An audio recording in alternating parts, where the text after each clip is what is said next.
Right. Welcome back, everybody. Great to see so many people have come out today.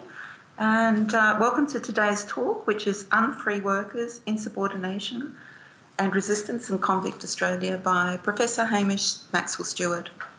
These talks are organised by the Professional Historians of Australia, Victoria, Tasmania branch, and hosted by Libraries Tasmania. And as we've been telling you, today is the first time we're offering these talks as a webinar, and we're pleased to welcome those people who are joining us online today. We'll still be continuing to record the talks and to make them available on the Library Tasmania's SoundCloud. And you can access Libraries Tasmania's SoundCloud by clicking on the cloud icon at the bottom of Libraries Tasmania homepage. And if you've missed any of the previous historians' talks, you can also listen to them on SoundCloud. Now, if you haven't already done so, please switch off your phones. And before I introduce Hamish, though I'm sure that he doesn't need any introduction to anybody here, I'd like to read to you Library Tasmania Acknowledgement of Tasmania's Aboriginal Peoples. We acknowledge the Tasmanian Aboriginal peoples as the traditional custodians of this land, and we pay our respect to elders past, present and future who hold the memories, traditions, culture and hope of Tasmania's First Peoples. Libraries Tasmania also pays respect to the resilience and strength of the Tasmanian Aboriginal people and extends that respect to all First Australian peoples. Hamish Maxwell-Stewart is the Professor of Heritage and Digital History at the University of New England in Australia. He has researched and published extensively on the history of convict transportation, including its connections with slavery and other unfree labour systems. And this talk will outline the key findings of a recent book-length study of convict resistance in New South Wales and Van Diemen's Land, where Michael, Quinlan and Hamish argue that the scale of male and female convict resistance was not matched by Australian free workers until the 1890s. Please join me in welcoming Hamish.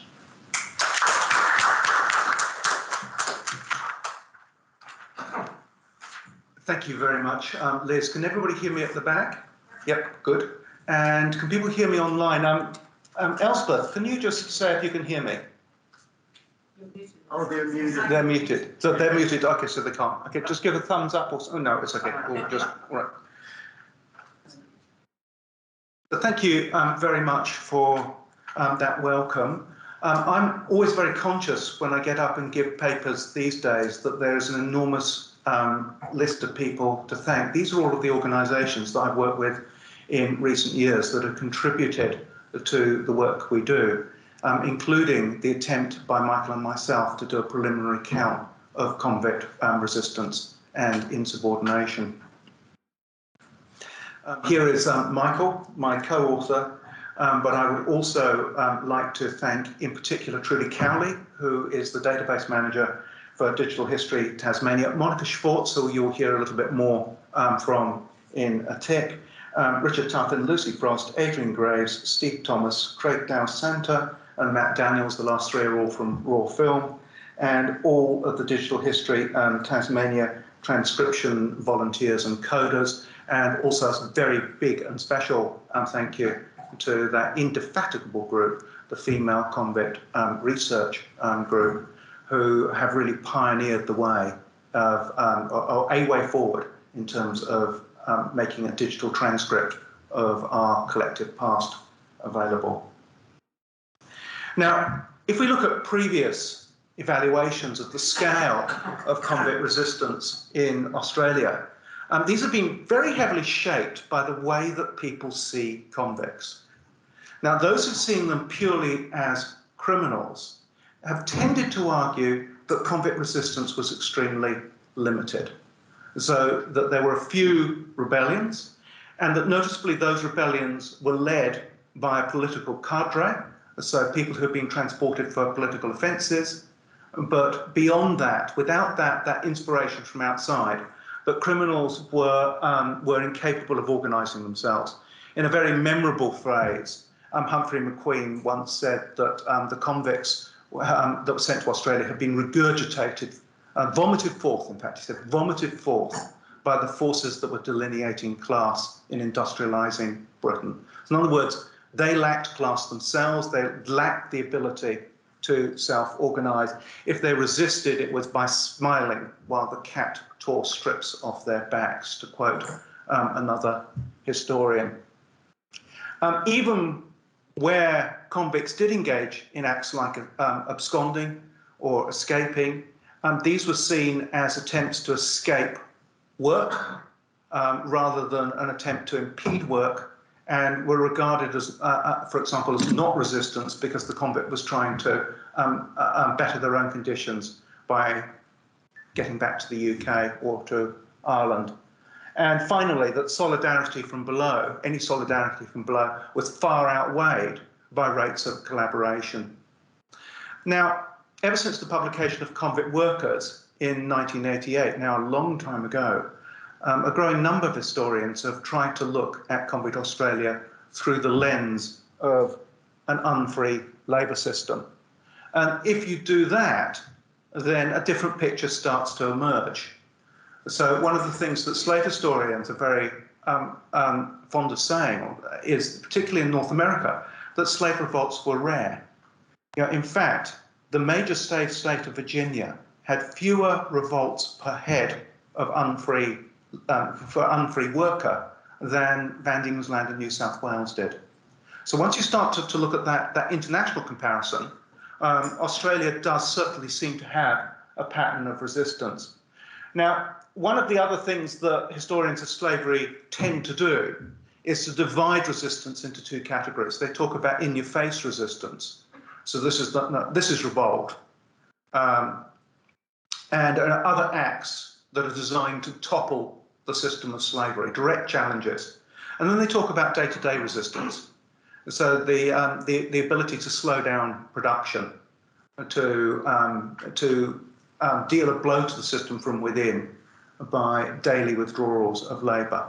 And there's a debate amongst slave historians about whether that day-to-day resistance actually really counts as resistance. And the argument runs something like this, that because day-to-day resistance actually accepts the tenets of slavery, so in other words, that it's not a challenge to the system that holds people in bondage, it's merely an attempt to ameliorate some parts of that condition, it's not really resistance. And finally, I think that also slave historians are very, very good at actually pointing out that the levels of resistance vary enormously according to work practice. And so whenever you get ganging, you get an increase in resistance. And whenever you get sugar cultivation, which relies very heavily on ganging, then you get a big spike in armed insurrections. And finally, and I think, again, this is useful from an Australian perspective, they also point out that there were more revolts that were betrayed before they could be hatched than were ever hatched. So in other words, the rates of collaboration are not unique to Convict Australia. There have also been some attempts over the years to see the convicts sent to Australia as British and Irish workers that were merely displaced. And I think these are useful as well. So if you follow this line, what you might argue is that you should expect to see the same kind of protests that you see in Britain and Ireland emerge in Australia. And you would expect that violent protests would be rare because they're rare certainly they're rare in Britain. What you might see or expect to see is something very similar to day-to-day resistance. The same kind of informal, non-unionised actions that you see in British workplaces in the late 18th and early 19th century, largely designed to defend what's often called the moral economy of work. So when employers overstep a line, then workers resist. And this is a very, very interesting period in the history of British labour relations, because the late 18th century to the early 19th century mark a major shift away from payment in kind to payment in wages. And one of the things that interests me about the whole convict system is that it reversed that.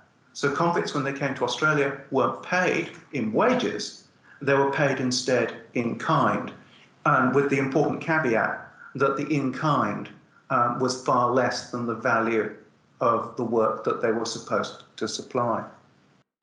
And finally, and again, Michael and I found this very, very useful, whereas historians of slavery are likely to try and frame the legislation that was put in place in Van Diemen's Land of New South Wales in relation to the slave codes. Historians of work in Britain and Ireland are likely to point to the Master and Servants Acts. And I think we often forget that the Master and Servants Acts in Australia were designed to operate in conjunction with the rules and regulations of the convict system. We have also argued very strongly in the book that the word convictism is often misused. So we try to use it in the same way as historians of slavery would use plantation racism. So we argue that any system of exploitation needs a justification. And that justification in Australia was convictism. So that every transported worker had been found wanting by a criminal court. Therefore, the exploitation of their labour was justified. Now, we're not saying that that was right or wrong, and we're certainly not saying that convicts were innocent. We think it's very, very important that they were transported criminals. But what we are saying very strongly is that the justification for that is important, that it was omnipotent, and that it has disguised the levels of resistance. Because it's very easy to argue that when a thief downs tools, they're just being lazy. Or that when somebody steals food because their rations have not been supplied up to the government level, then it's merely an act of theft. So there's been an attempt to criminalise the offences which convicts were charged with as they went about, Michael and I argue, collectivising in order to improve the conditions that they were faced with. And in an effect, this does something very, very important. It divides convicts from other categories of workers. It divides them from slaves, and it divides them from free workers. And of course, this is very, very convenient. We all like to do this. We all like to classify individuals. But it is, as historians of slavery point out, the slave ships commodified people. They turned them into slaves and jettisoned or cut them off from their previous lives as mothers, fathers, children, and in many cases, soldiers. And a large number of slaves transported across the Atlantic were captured soldiers. And it's the same with convicts. Once they become convicts, their previous life is jettisoned. And in fact, an enormously important part of convictism was the idea that those that were transported came from the ranks of the professional criminal class, that they lived by crime and crime alone, that they didn't work, that they came from a subsection of the idle poor. Now, in putting together this book, Michael and I were able to draw on two databases. I'm showing you the front end of one of them here. Michael, over the last 30 years, has assembled an enormous database of workplace organisation in Australia from 1788 until 1900. This is the front end of Digital History Tasmania's database. This pulls together about 70 large digitised records, mostly relating to convict transportation, in order to explore the impact of convict transportation on convicts' lives and the lives of their children and grandchildren. Now, I'm going to try and, I'm going to get one of my co-researchers to talk to you about what this does. I hope this works. Sound's not going to play, so we will just skip on, and I will tell you all about this anyway. So I was going to play you a clip from Monica Schwartz, who is at Sensia Lab at Monash University. She works with data visualization. Bringing Monica into the team has just been a game changer, because she's able to take the digital transcripts that we've put together and visualize them as moving maps, networks, and all kinds of other bits and pieces. But I'll show you some of those later on. Maybe as an alternative way of introducing you to what we have done, I'll just tell you a story. So this is the story of Andre Cassavant, who arrived on the Leighton transport vessel and had been convicted, as his name suggests. It's not a very British name. He'd been convicted in Quebec. He was a Quebecois. And Andre signed a passholder contract. He arrived in the 1840s with a man with an equally spectacular name, Theophilus Lightfoot. Theophilus Lightfoot was actually a very, very important Hobart-based tailor. But Cassavant didn't work for Lightfoot in his tailoring establishment in Hobart. We know this because the contract he signed with him was for New Norfolk. So in our database, as well as having an ID for Cassavant, we have an ID for Theophilus Lightfoot as well. So let's just bring that in. There it is. And we also have the place that we have Theophilus Lightfoot's urban residence, his workshop in town, as well as his country residence at New Norfolk. And that has an ID too. And even better than that, we have a shapefile for the county that property was in, and the parish. And the hundred and the parish. And indeed, we've matched it to its current record in the Tasmanian Heritage Register. So many of these properties, we could actually drop a pin on the map and say that's exactly where they lie. So we have 14,000 locations which we have currently identified, given unique IDs to, and geolocated in the data set. So Andre Cassavant actually broke that contract. He absconded from his master. And we have the record of that absconding event in the Hobart Town Gazette. And we also have in his conduct record a line that says that while assigned to Lightfoot at NN New Norfolk, he was charged with absconding, given 14 days hard labour in chains, and returned to his service. And there's the magistrate's initials, LP. So we can match that magistrate, and do all kinds of codes on this, we can match that magistrate to the magistrates list that we've got. And we know that he was resident in Sandy Bay. So we know that Andre Cassavant ran to Hobart. And amazingly, we can tell you that when he ran, the temperature was 65 degrees and the barometer was 29.5. The wind was from the north and it was squally. Now, in order to tell that story, we had to put together 14,200 employer records, and actually it's gone considerably up, but at that stage we had 19,806 location records, 68,000 absconding notices, 132,000 transcribed offences, 35,000 passholder records, and 11,266 weather observations. So 281,000 records were trawled to pull that story together. But of course, once we've got that, we can pull together many, many, many other stories. And the power of a database like this is that it takes the lens away from the individual. And what you are able to see instead is system-wide effects. So I've had other historians, non-digital historians, call or say that the kind of things that I do are statist and that we use state-produced records.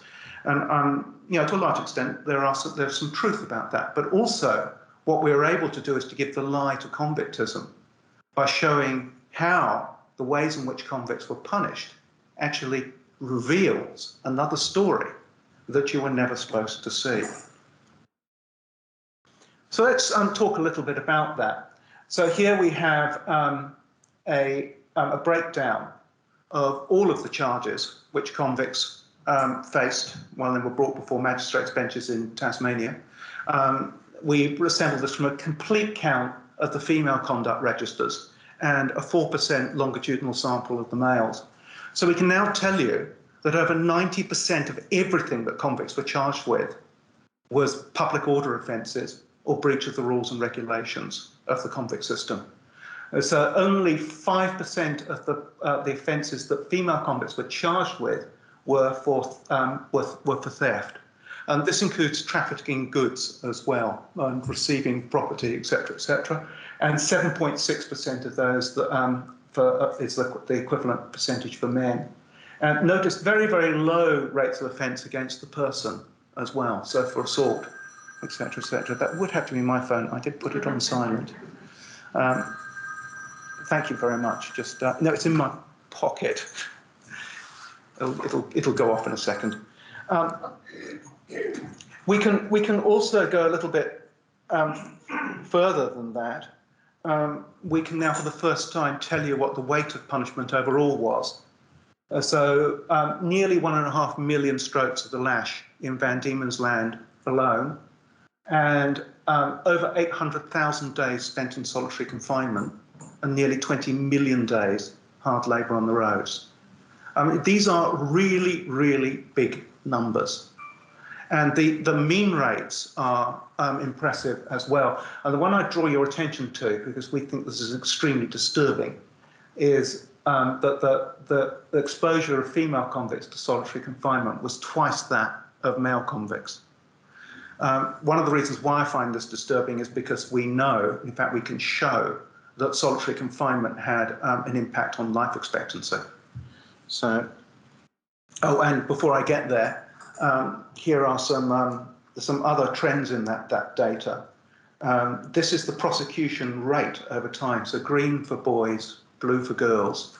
And you can see that this should be a flat line. If convicts should be, if they're prosecuted according to their criminality, you wouldn't expect huge, great big variations. I mean, it's difficult to kind of explain a mechanism where more criminal-minded convicts are suddenly imported into Tasmania in the 1830s, but not in the 1840s. And in fact, if you know anything about transportation, you would argue it the other way around, in the sense that in the early period, those who commit very serious offences are likely to be executed, whereas in the later period, they're not. So we've got these interesting peaks in prosecution rates in the 1830s. The other thing, of course, which is very noticeable is that the prosecution rate for female convicts is above that for men. And also that there seems to be an acceleration in prosecution rates after the publication of the big reports in the early 1820s, which led to an expansion of effectively the privatisation of convict labour through assignment, lending out of convicts to the private sector, an increase in the capacity of the state to punish. It was after this that the penal stations were dramatically expanded, as were the female factories, and a whole system of road gangs and chain gangs were introduced. And also, critically for female convicts, a change in the rules and regulations regarding marriage. It became much more difficult for a female convict to marry. And sex. Sex was policed. And also that children were stripped from convict mothers. And we'll talk more about that later on. If we look, this is a slide that I've shown. Some of you will have seen this before, but I think it's incredibly important, so I keep showing it again and again. So this is the mean number of days per year spent on the roads undergoing hard labour per male convict on strength in Van Diemen's Land. So towards the end of the transportation period, convicts on average were spending 50 days engaged in hard labour. Now, obviously, this again is not even. It's got a wave-like pattern and it increases. And we found that we've got a very, very good match with the price, the cost of housing and feeding and clothing a convict in the private sector. So as the cost of rationing a convict goes up, what we're arguing is that the magistrate's bench acts as a hiring and firing mechanism. And so it becomes, of course, more profitable to hire a free worker during that time rather than a convict. So the magistrates' benches start sending convicts to road gangs and chain gangs where the government will be saddled with the extra rationing bill. And when it becomes more profitable to do it the other way around, sentencing strategies change. And indeed, at the time, it was alleged by the Quakers Backhouse and Walker that these kind of things happened all the time. And it kind of makes sense because the magistrates were overwhelmingly farmers and business operators themselves. Does this matter? Well, yes, it does, because it's also reflected in the death rates of Convict Tasmania. Now, from our point of view, what the critical thing that we're arguing is that whereas Convictism would really emphasise that when a convict ends up before the bench, it's all because of them, it's what they have done, that we are arguing that that is not entirely the case. In fact, 60% of the variation in prosecution rates between one year and another statistically can be attributed to these fluctuations in the cost of maintaining a convict. So what happens in the labour market affects how convicts operate. In short, we should stop seeing this as a criminal justice system, pure and simple, and start seeing it as an unfree labour system. So we argue in the book that it has a lot in common with slavery.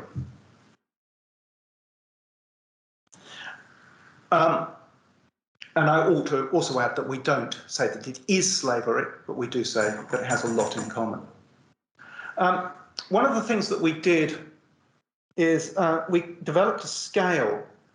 This will be very small for people at the back, so I will walk you through it. We have a problem in that convicts were provided with lots and lots of different punishments. And so we took the 4 main punishments and we matched them all on one scale. So we said that, for argument's sake, let's treat 7 days in solitary confinement as the equivalent of 25 lashes and 90 days hard labour in chains and 180 days hard labour outside of chains. And that all gives you a score of 1. And so that means that we can score the punishments, the major punishments received by men and women on a scale. Now, this is the scale for male convicts. And what we're able to do here is look at the way in which the state treated various offences. And of course, I think the one that we should use as a yardstick is larceny, because this is quite clearly a criminal act. And you'll see that there are several things that are punished more heavily than larceny. Going up the list, this includes insubordination, absconding, and right at the top, to our surprise, obscene, threatening, and abusive language. And in fact, that's punished more severely than aggravated assault. And it takes a little while, I think, to actually understand this. But the reason we think for this is that charges of obscene, threatening, or abusive language are most likely to be brought by a manager of a convict. That if a convict swears at another convict, or even a sub-overseer, it's unlikely to result in a charge. So when this does come up before the courts, it's an act of insubordination. And so therefore it's treated as seriously as aggravated assault. And moving down below larceny, you can see that the similar rates of punishment were given out for feigning illness, refusing to work, malicious damage, and indecent, riotous, and offensive conduct.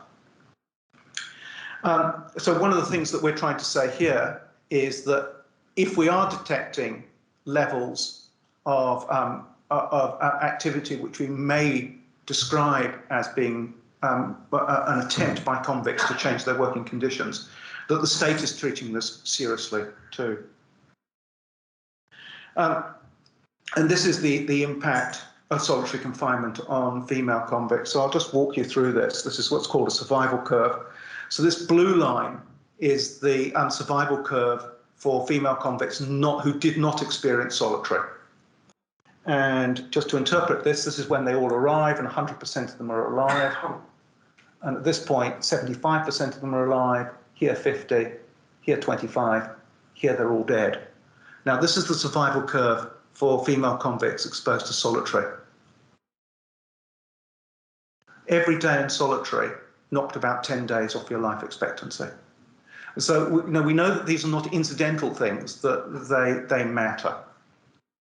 And I think it's actually very, very interesting that many of the big riots in female factories actually can be, the point which sparks them off is individual women being subjected to long solitary confinement episodes. So the cause of the riot is a health and safety concern. Now, one of the challenges which we faced and sidestepped is what counts as resistance. This is incredibly difficult to determine. Because it's impossible to construct convict motives. One of my colleagues, Tamsin O'Connor, once wrote, "What's the convict expect to do? Raise a banner saying, 'I'm resisting now.'" No, we cannot get inside their heads. So there are ways of coming at this crab-like. So one way is to look at the levels of collaboration. Now we can guesstimate or come at this by looking at recruitment into the Tasmanian police. So the police was largely recruited from serving convicts, and we have all of the notices of appointment in the Police Gazette. So we know that 6.2% of male convicts served at some point in the police. Now, we don't have the equivalent numbers for overseers, watchmen, javelinmen, flagellators, gatekeepers, etc. But we reckon about 10% of the male convict population and a much smaller percentage of the female convict population actually held a position which in some capacity could be seen as, you know, a lackey of the state at some point during their sentence. Another way of looking at this is who was compliant. Now, again, this is very difficult to gauge, because that you have a clean conduct record doesn't mean to say that you haven't done anything. It just means to say that the master chose not to prosecute you. But 14% of male convicts and a higher percentage of female convicts have nothing on their conduct record, which could be taken as a measure of compliance. Now, let's look at the opposite for a second.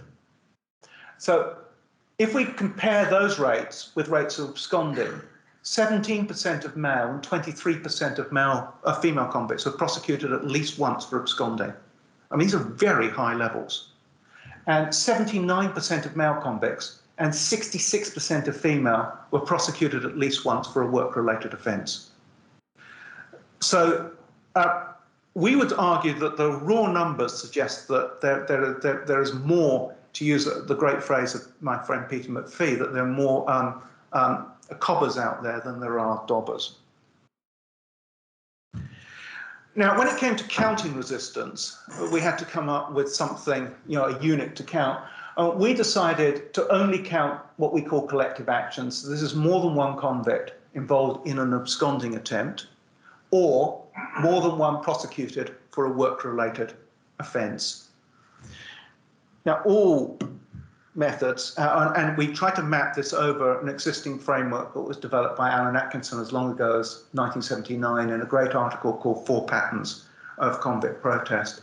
Now, Alan argued that these 4 patterns were attack, appeal to authority, withdrawal of labour, and compensatory retribution. And what we did was that we added another category as well, and I'll come to that in a second. So the sources that we looked at was a complete count of all of the absconding notices for New South Wales and Van Diemen's Land.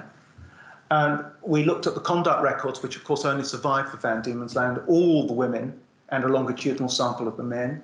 We did a survey of every bench book we could find in New South Wales and Van Diemen's Land, and we also looked at diaries and correspondence and the Trove newspaper database.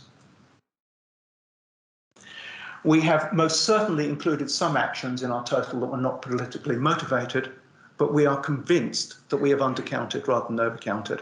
And there are important reasons for this. The first is many convict actions were never prosecuted because they were successful. And if they're not prosecuted, we don't see them in the court records.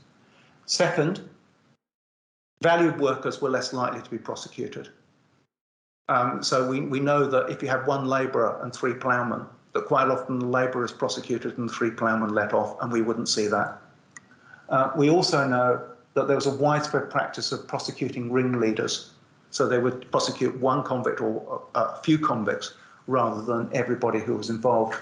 And finally, very importantly, many actions undertaken by individuals could be described as political, and we haven't included them at all. And so we think we got a very conservative underestimate.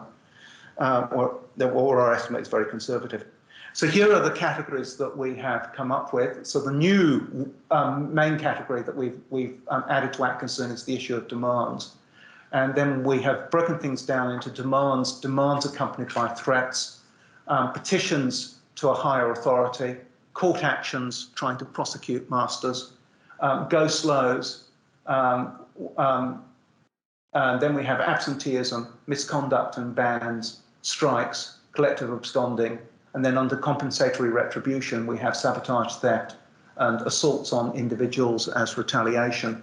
And then finally, as the outright attack, we have riots, bushranging, and piracy. Now, how many did we find?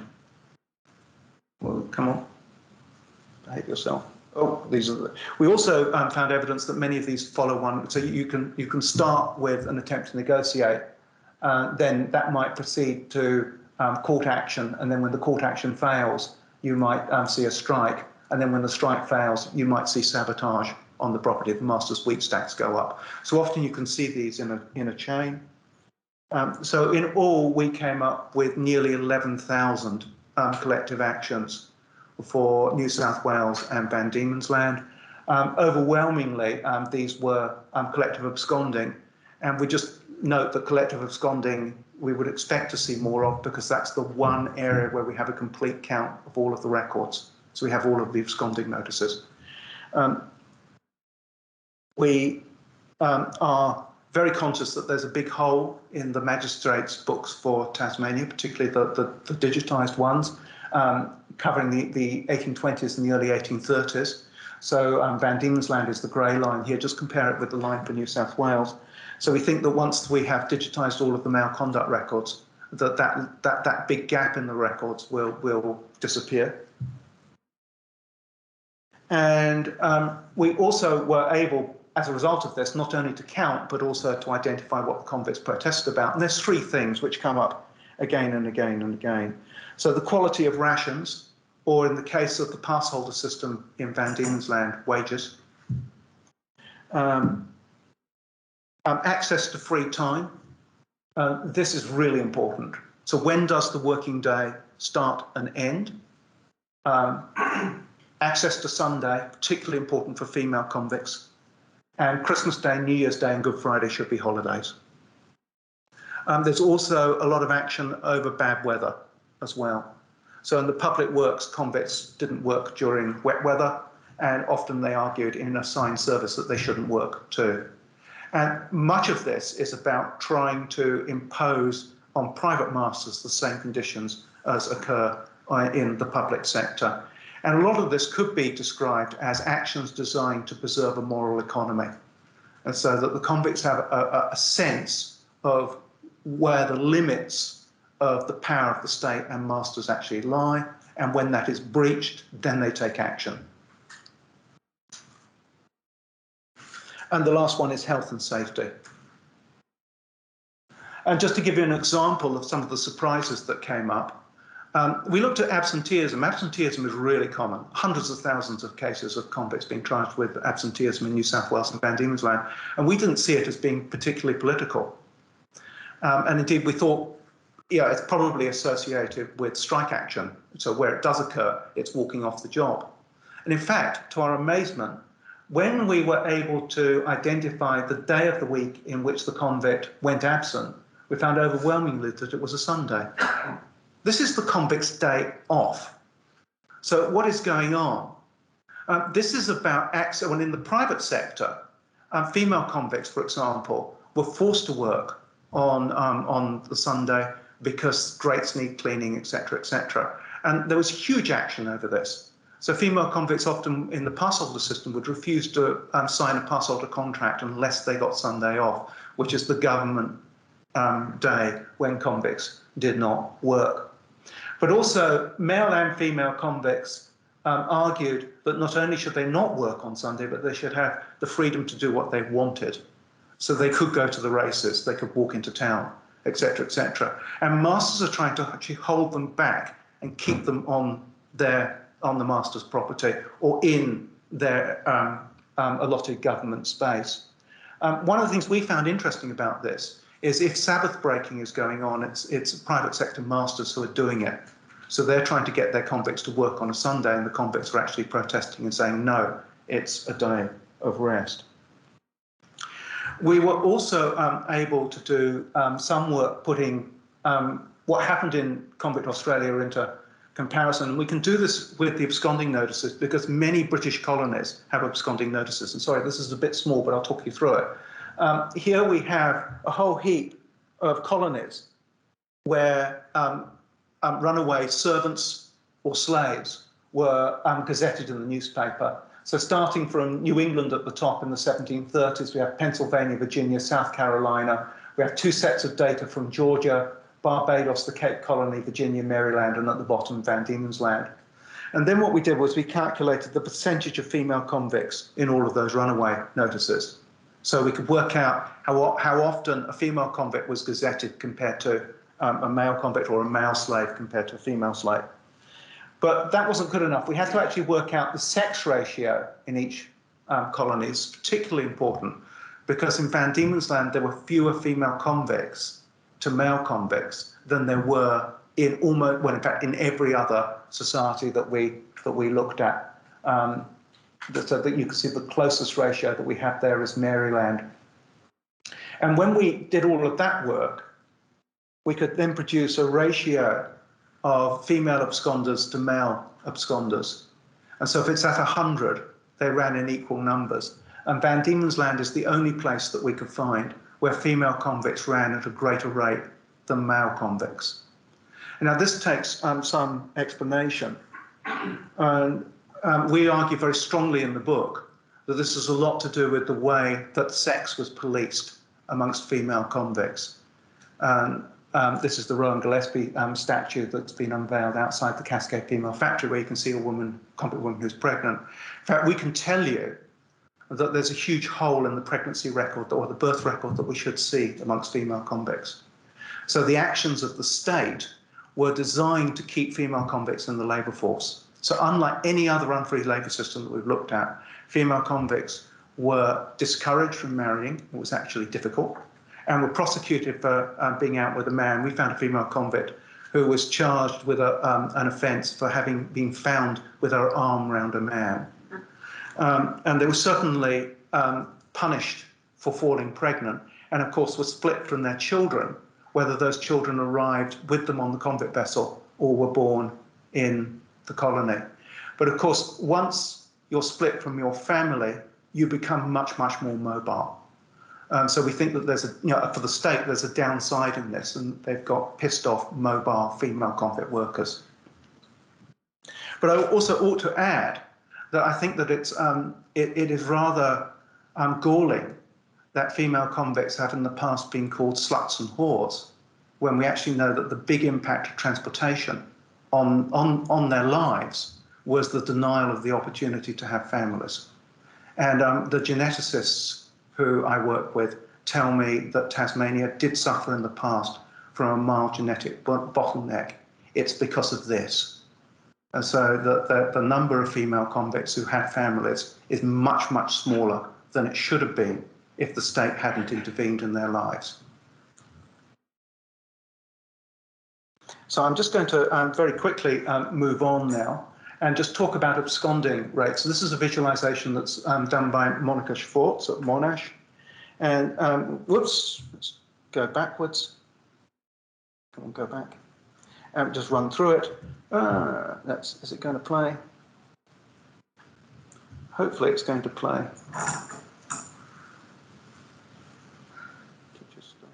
Okay. What it is it's a map which will go through the absconding pattern for Van Diemen's Land from 1824 until 1860. So I'll show you where every convict ran from. This is a screenshot from it, which is illustrating the single biggest rate of absconding that we have. So that big blue circle there is actually centred on Knockmans Road Party. And we can also, whoops, that's not going to work either. We can also actually tell you every convict that ran from Knockmans Road Party in that 1 year. Now, that of course focused our attention on that one road gang, and that it features quite heavily in the book. And so what we were able to do was identify the convicts that were in that gang, get their conduct records and transcribe them and add them together. Now, without doing this, you only see the offending record of the individual. But once you have every convict that's in a location, you've transcribed all of their records, you can put their offending into context. And so this is 3 years of Knockmans Road Gang between 1831 and 1833. And these are all of the collective prosecutions for refusing to work and insubordination in that gang. And these are all the collective prosecutions for neglect of work and feigning illness in that gang. I should note that there are 2 instances here that involve over 20 convicts. In fact, one involves 48. And the 48 convicts down tools and marched into Launceston as a group. But we can do more than that. We can also put the absconding over the top. You can see that these offences are clustering together. And one of the things that we argue is that these are not isolated actions, that when you have a problem with a place, you get a whole range of different collective actions which break out. And then finally, we were able to plot something which we didn't count as a resistance event because it's usually one individual, but we were able to plot threats and assaults against overseers. And so you can see this record of violence building up as well. The next thing we were able to do is a piece of network analysis. So I hope I can get this to work. Yep, here we go. So if we look at all of those offences which those convicts were charged with, we found that the individual things, the events that I've just plotted on the previous graph, often had convicts in common. So a convict that was prosecuted for strike 1 turned up and prosecuted for strike 2. What we can do is develop this into a network. And in fact, if we look at Knockmans Road Gang, all of those offences, all of those collective actions, the actions which involve 3 or more prosecutions against a convict, fall into 7 networks. And one of those networks is vast. Nearly everybody that was in the gang over the period, so we did this from 1831 to 34, was actually part of that one network. And indeed, we can actually now drill down and look at an individual convict. So this is William Paradise, who was sent to Knockmans Road Party when he was aged just over 19, I think he was 20, for absconding from Joseph Archer's estate at Panshanger. And you can see William Paradise in that. And what we can do is look at all of the other convicts that he's connected with. Whoops, come on, go on to the next one. And we can look at all of the actions that he's engaged with, all of the other convicts that are engaged with those actions. And then we can bring in somebody else. And we can start to look at the relationship between those two. So George Osborne and William Paradise were in 3 collective actions together. We're really interested to see whether they turn up in the same location afterwards, whether indeed one of them turns up as a witness on the other one's marriage certificate. So we're going to look at those kind of relationships. We also, of course, want to see whether these convicts went on to other locations where they were again engaged in more collective actions. So I'll just cut to the chase because I'm conscious of time. And if we look at collective actions per 1,000 workers in Australia between 1800 and 1900, so this is the actions that involve convicts early on. That big peak, the early peak, is the 1804 Castle Hill Rebellion, where there were very few convicts in New South Wales, and a great proportion of them took part in the revolt. But we can move on and plot on top of this informal worker actions. So these are actions, workplace disturbances by ununionised workers in Australia. And these are workplace disturbances plotted by Michael for unionised workers. And so we're arguing that Convict Australia underwent a profound industrial crisis, particularly in the years after the Big Report. And that wasn't repeated again until the maritime and pastoral strikes of the 1890s. We're also arguing that if you count individual actions, then the peak year of industrial action in Australia was 1833. And this is largely because the later maritime actions, for example, involve unions that had thousands of workers, whereas the mean number of convicts engaged in a single action was just over 4. So repeated small-scale strikes against the system. But critically, we're arguing that those actions had an effect. We think that it's important that when probation was introduced into Tasmania, it did include convict wages, for example. We think it's important that the rate at which convicts are prosecuted drops over time. We think that convict actions stopped Australia from slipping into some kind of a police state. And finally, we think it's very, very noticeable that when we look at what the trade union movement in Australia picked up as their major causes, that unlike their British counterparts, time featured really high up the list, followed by health and safety at work. So the 8-hour movement, the movement to recognise official holidays, etc., is something that's very distinctive about the free Australian trade union movement. Now, we think that the missing part of all of this is trying to connect. It's really difficult to do, but trying to connect the convict workers, the transported workers who had experience of industrial action while as a convict into the formative trade union movement in Australia. So we found many individual case stories, but finding a way of getting a larger grip on that we think is important. And finally, we'd just like to end by quoting a line from a poem written during the First World War by, there's just the trade union banner, by Mary Gilmore. So shame on the mouth that would deny, the knotted hands that set us up. Thank you.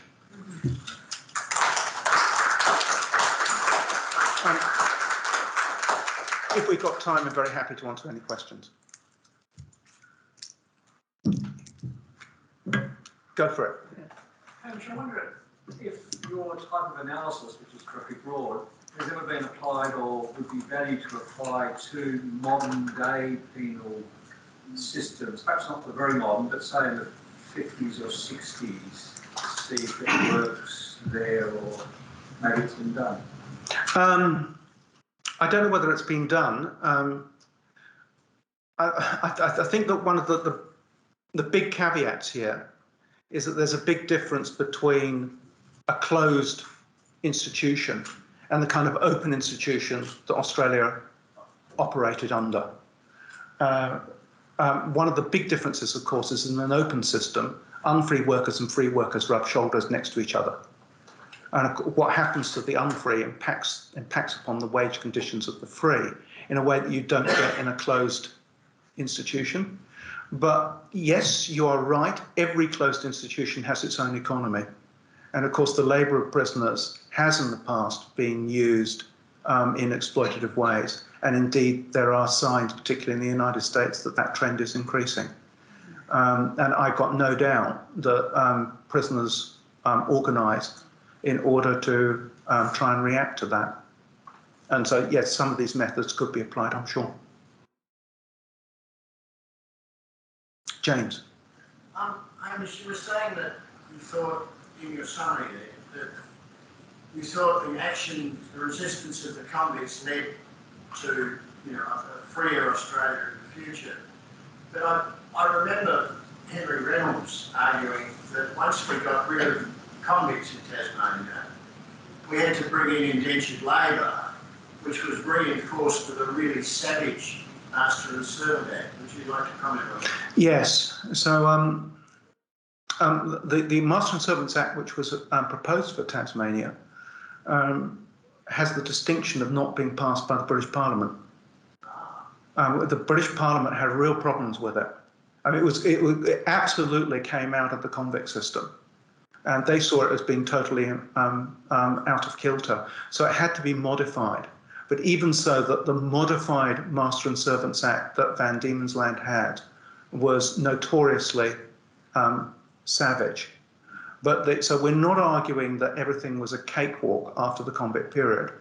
But what we are arguing was that it was not on the same trajectory as it might have gone if the post-big reforms to the convict system had not been resisted. That Australia would have ended up as a police state, whereas, as we know, in the second half of the 19th century, it became one of the freest places on the planet, at least as far as white workers are concerned. Thank you. And we have a question at the back. Thank you. Very insightful commentary that you did. But one point I was wondering whether you might be able to clarify. You spoke of that females had a higher rate of solitary confinement. And I was wondering whether you had looked into the offences that actually brought that about in comparison to the male convicts. Yes, we have. There's more work. There's always more work that we can do. For female, I think it's, in order to answer this, and the question is about the difference between what female convicts are charged with and male convicts are charged with.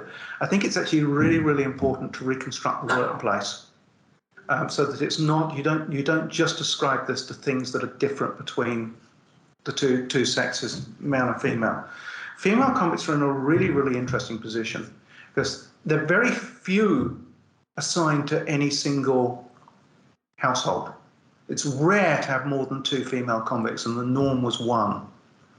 And so, therefore, the chances to engage in collective action with people of the same sex as you are much reduced.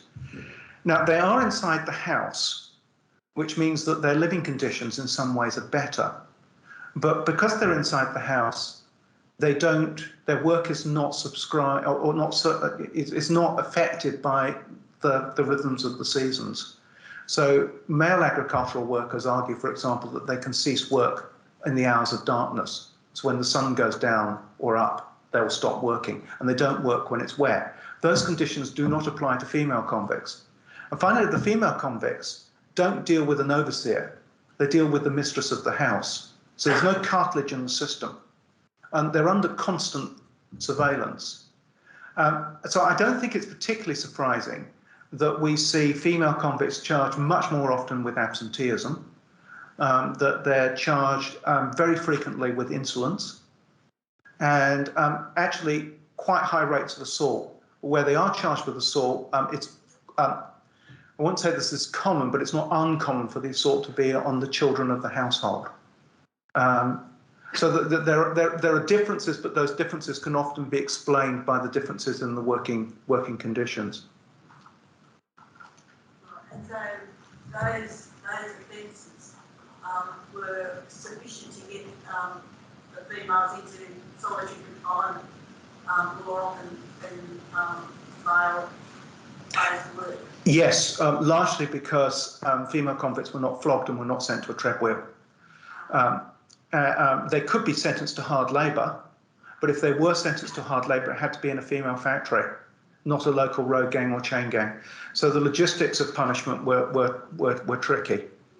And again, so that's another fact that has to be put into all of this, is that the master has to, and the magistrate has to weigh up how much cost they're going to sink into punishing a convict. And if it's a remote farm, you're going to have to remove that person to the nearest cell block. But we did have a number of cases which we thought were really interesting, where female convicts, when they came out of solitary cells, refused to go back to the same master. So this is passing judgment on their workplace. But one of the things that we would argue very strongly is that thing which is very tempting to do, which is to look down the list of offences against an individual convict and say that they were a bad person.